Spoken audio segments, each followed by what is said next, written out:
Welcome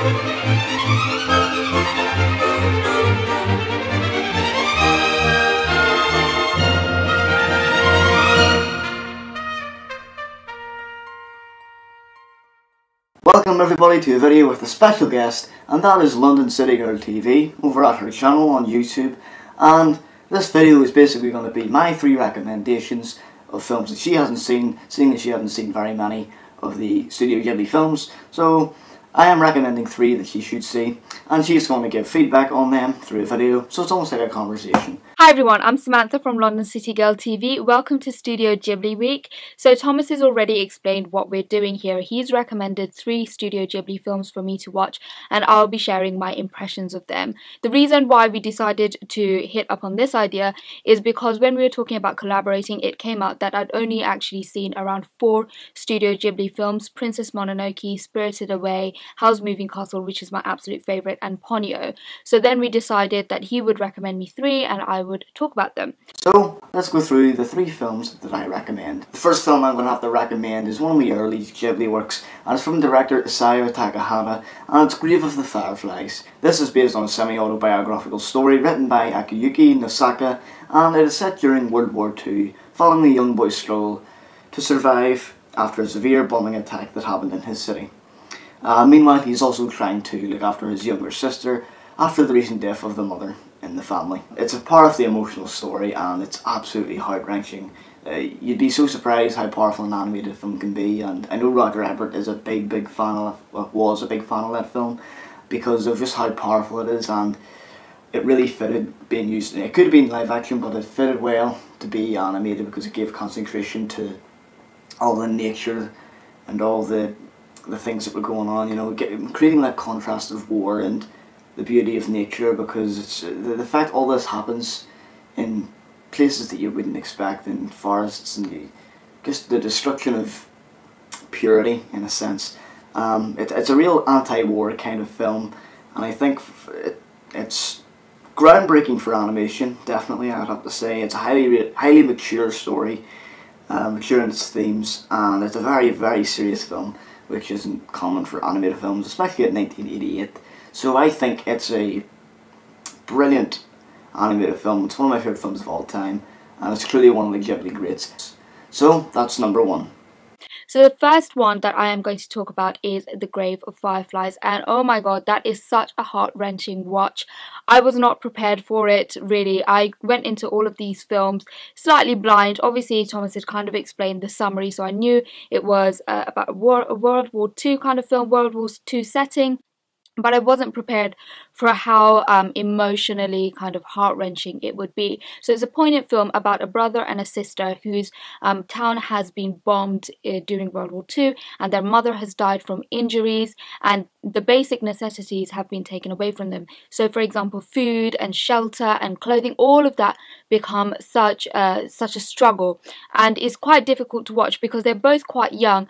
The guy, Seita, is only around 14-15 years old, I think, and the little girl is only about 4 or 5 years old, and she's drawn so cute, and they're both really good natured. And this film really makes you think about all the ordinary people that war affects, and you can't help but think about Afghanistan and Israel and Palestine.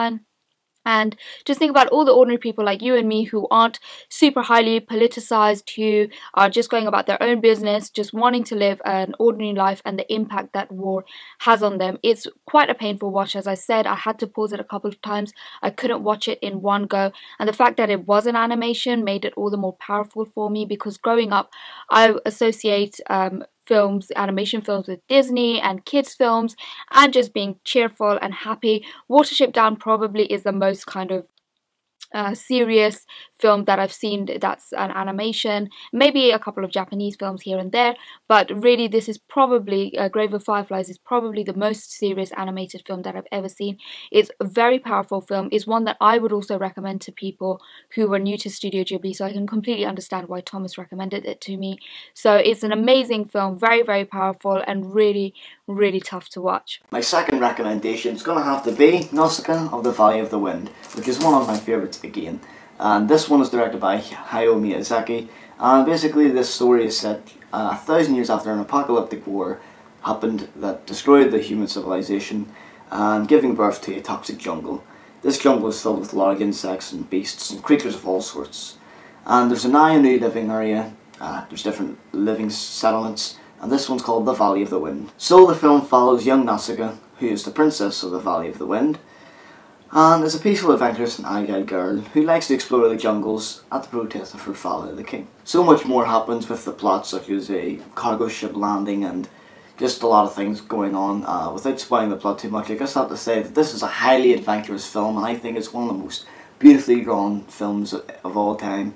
It's got a very different style, where it contrasts completely with a film like My Neighbor Totoro, because it's all bright and vibrant and fluorescent with colours. This one has very gritty kind of textures, and it's got that, you know, that very nature toxic kind of look, which fits to, of course, what the film's meant to be about. It's meant to be a story of nature and the destruction of nature, so it's almost like an environmentalist kind of film, and it's got those very different textures, you know, lots of browns and yellows in there, and it's very fitting to the story. In terms of the story itself, I think it's a really wonderful adventure film, and lots of great adventure sequences that are very, very well drawn. And of course Nausicaa is a fantastic heroine character who you have to love, and you know, you can see she's a good-hearted person, definitely. And she also has this wonderful little pet that sits on her shoulder called Tato, and it's the cutest thing I've ever seen.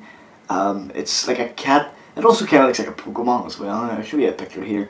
But he's just the cutest little companion character. I like how they do that in some Ghibli films. But yes, Nausicaa of the Valley of the Wind I strongly recommend, and I don't think you'll be disappointed with that one. The second film that I'm going to talk about is Nausicaa. It's probably the most beautiful film that Thomas has recommended. It's got this magical, evocative feeling about it. It's very, very nice to watch. The colours are just pristine and they look so nice. And it has a very strong, blatant pro-environmental message, which really resonates with me because I'm quite pro-environmentalist myself. I'm not militant about it, but I do carry around plastic bags in my handbag to make sure that I don't get like new plastic bags from the supermarket. I also try to recycle a lot. I could probably be better, but protecting the environment is important to me, so the message in Nausicaa really did resonate. I watch a lot of science documentaries, a lot of nature documentaries, and I think we are so lucky to have this planet, and we should really preserve it. It's a gift to us and we should preserve it, and I think Nausicaa conveys that message really well, and I think we should have more films like that so younger people can adopt that message, make it part of their lifestyle growing up, because growing up protecting the environment wasn't such a big deal, but now obviously as I get older and the message is conveyed more and more through the media, it's become more important to me. So I think films like this are really important. I also really like the character of Nausicaa. I watch a lot of Japanese drama as well and Korean live action drama. And they have this tendency to make the main female character maybe whiter than white, gooder than good, a bit goody two-shoes, and that they kind of irritate me from time to time. But this one, in this film, Nausicaa was really well drawn, a really well drawn character, very, very likable. She didn't irritate me at all, and it was quite obvious why the people in the Valley of the Wind were willing to follow her lead, go wherever she led, because she's a very, very good-hearted person, really nice princess. So yeah, I really liked her, really likeable character. My third recommendation is going to be from a completely different director again, and it's from Yoshifumi Kondo, and it is Whisper of the Heart, that came out in 1995. This isn't as popular as the other Ghibli works, but it's definitely one of my favourites, and I think it's quite underrated to an extent, or at least lesser watched. This tells the story of Shizuku, a young girl in school who's a bookworm who wants to write books and stories, and that's what she wants to do. She discovers while in the library that every book that she keeps checking out is being checked out by this other mysterious person. Shizuku also encounters a boy that she finds quite annoying, which turns out to be this person taking out all the books. So the film explores her relationship with this boy and deciding what to do with her life, and that's what it is. It's a real coming-of-age kind of story. It's very, sometimes it can be very cheesy if you think of, you know, typical Hollywood coming of age kind of stories, but I think it's very honest in the story, and especially with the protagonist Shizuku wanting to aspire to something, and I think a lot of people can relate to that, especially if they're younger or in the teen years. I think this is a perfect film for people between the ages of, I don't know, 12 to even 18. I mean, I'm coming 20 and I found it, you know, very accurate to what it's like to have a passion for something and being doubted by other people because of how slim your chances are to reach that goal. But I think it's a really nice story of, you know, always striding forward to achieve your goals, and that support is needed from people.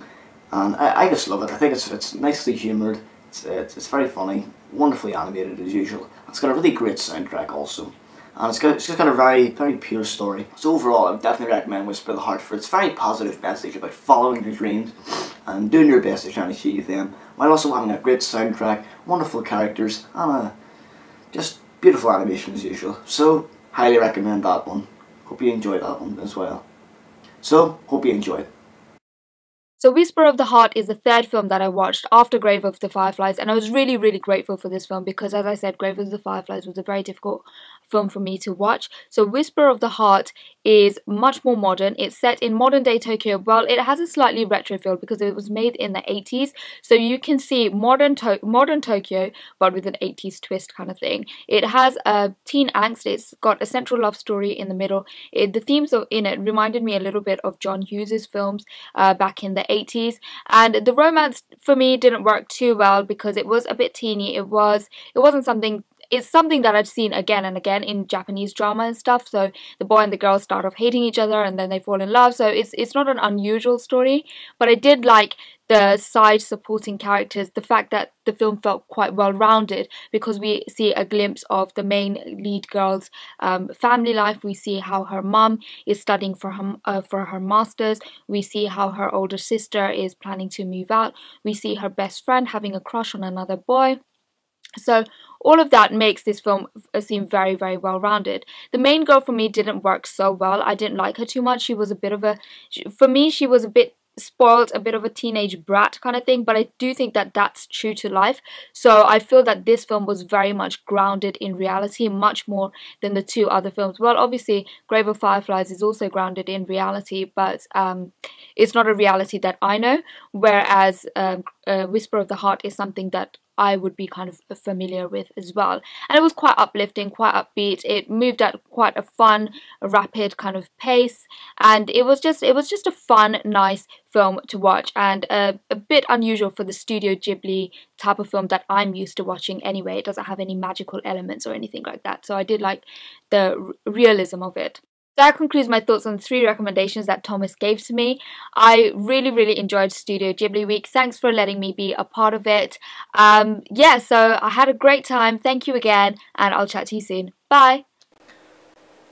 So we're at the end of the video now, and as you can see it's a completely different day because now I've got to watch the footage, and it was really great to hear Samantha's thoughts on the films, and I hope you enjoyed the video. I know it's something quite different, and I wanted to kind of experiment. It's the first time I've actually collaborated with someone on my own channel. And if you like the video, do you think I should do more? Because I would really like to get some more going and interact with people and make new stuff, because I think it's quite interesting to watch. Again, I'm glad Samantha enjoyed the films, and she was very right about what she said when she talked about Grave of the Fireflies, and it does make you think of war and how it affects just ordinary people, and I think that's a very important message for people to watch. And again, with Nausicaa of the Valley of the Wind, its environmentalist message I think would be very good for young people. As you say, I'm quite conscious as well about the environment. I try to do my bit when I can. Obviously I could do better, I could do way better, but you know, I think it's a very good film. It has a really good positive message. All the films have a very good positive message. Grave of the Fireflies I wouldn't recommend for young people. But anyway, before I continue rambling, hope you really enjoyed the video, and if you think I should do more, just comment below. I'd like to hear your thoughts on the films. Again, thanks for watching everybody, and stay tuned till tomorrow for another guest who will be Luke over at Razor Wire Reviews. So until then, see you next time.